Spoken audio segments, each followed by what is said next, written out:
Hi, I'm Sasan Kasravi with Proteus Debate Academy. It's 2 Minute Tuesday, and today we're talking about improving time management.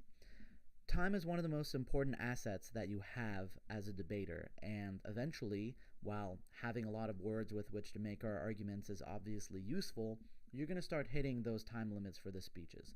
Some formats of debate have accommodated for this by speaking faster, and I'm just going to give you some tips that give you other tools, whether you want to use them in conjunction or instead of speaking faster.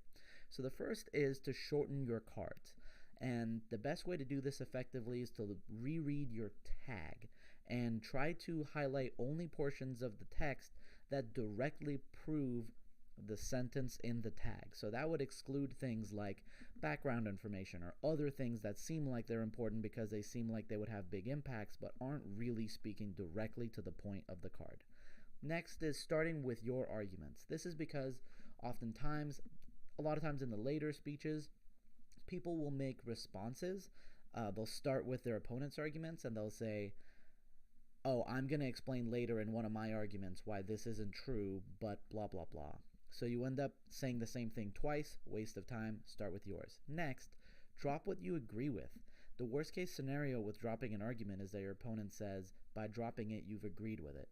If you agree with it anyway, there's no harm in dropping it. Now, this speaks specifically to things like definitions, framework.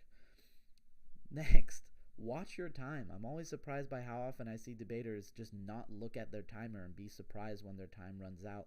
And that sort of works in conjunction with this next one, which is allocate your time intentionally.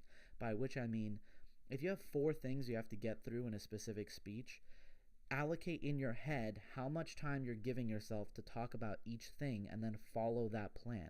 That way you never have to worry about running out of time and dropping issues 3 and 4 completely.